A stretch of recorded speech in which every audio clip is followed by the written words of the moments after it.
হিন্দু ধর্ম অনুযায়ী শিব থেকে পৃথিবীর সৃষ্টি হয়, কিন্তু এখানে আমাদের মনে প্রশ্ন জাগে, যদি শিব থেকে পৃথিবী সৃষ্টি হয়ে থাকে তবে শিবের জন্ম কিভাবে হয়েছিল, তিনি কোথা থেকে সৃষ্টি হয়েছিলেন, ভগবান শিবের পিতা আসলে কে?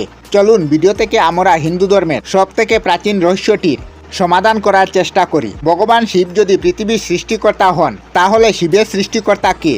এই প্রশ্নের উত্তর লুকিয়ে রয়েছে সনাতনী হিন্দু গ্রন্থ শিবপুরাণে।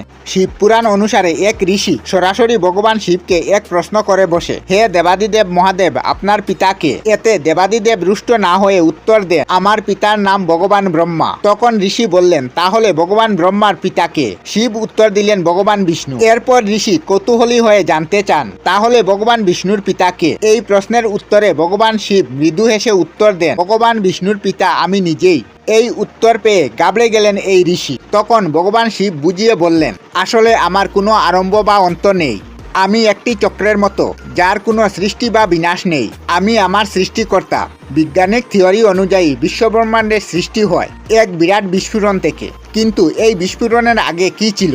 বিজ্ঞান বলছে এর আগে কিছুই ছিল না, অর্থাৎ এর আগে যা ছিল তার কোনো আকার নেই, কোনো সৃষ্টি নেই, কোনো মৃত্যু নেই। এবার শিবের জন্ম কাহিনীটা বুঝুন। ভগবান শিবের সৃষ্টিকর্তা ভগবান শিব নিজেই, অর্থাৎ শিবের আগে কিছু ছিল না, শিব থেকেই সবকিছু শুরু। আর এই বিজ্ঞান আসলে শিবের তাণ্ডব নৃত্য, যাকে বিজ্ঞানের ভাষায় কসমিক ডান্স বলা হয়। শিবের আরেক রূপ নটরাজকে বিজ্ঞানের প্রধান কারণ হিসাবে ধরা হয়।